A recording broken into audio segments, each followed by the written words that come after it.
Episode 8, The Watcher.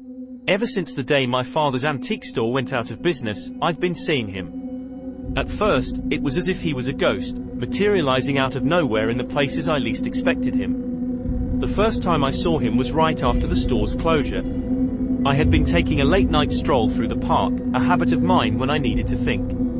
The park was always deserted. The only sounds were the distant hum of traffic and the rustling of leaves. It was there, under the light of a solitary lamppost, that I first saw him. A tall, hulking figure, dressed in an old-fashioned brown suit and bowler hat, his face shrouded in shadow. Over the next few months, he became a constant, sinister figure in my life.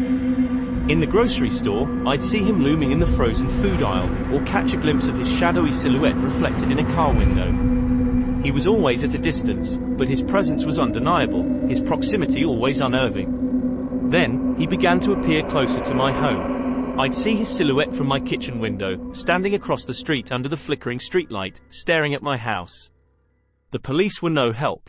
When I'd call them, they'd arrive, search the area, but find no trace of the mysterious figure. No footprints, no signs he had ever been there. One night, I saw him standing at the edge of my property line.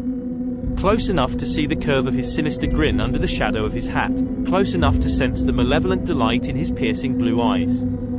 As the days went by, he edged closer and closer. He would be there when I woke up, gazing at me from across the road, and he would still be there when I went to bed, his figure illuminated by the glow of the streetlights. In desperation, I fled. I packed up my car and hit the road, hoping that the ever-watching figure wouldn't follow. But he did. I'd see him in the rearview mirror, standing on the roadside, watching as I drove away. I found a motel and checked in. The small, drab room felt safe, a sanctuary away from the ever-watching man. But when I looked out the window, I saw him standing in the motel's parking lot, his silhouette illuminated by the flickering neon sign. In a panic, I rushed out of the room, got in my car, and drove to the local police station. They were kind enough to let me sleep in a holding cell. But even there, I saw him. His face pressed against the cell's small window, his blue eyes glinting in the low light. I woke up in a hospital bed. They told me I'd had a panic attack. They told me I needed rest. They didn't believe me about the man. Since then, I've seen him every day. Each day he's a little closer. Each day his grin is a little wider. And each day his eyes are a little more eager. He's standing in my living room now. I see him in the corner of my eye as I write this. I know he won't leave. I know he won't stop. His presence is driving me to the edge, making me question everything I know to be real.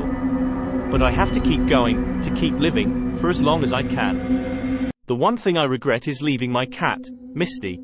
I've made arrangements for my cousin to pick her up. I hope Misty will be okay without me. I hope she won't see the man in the brown suit.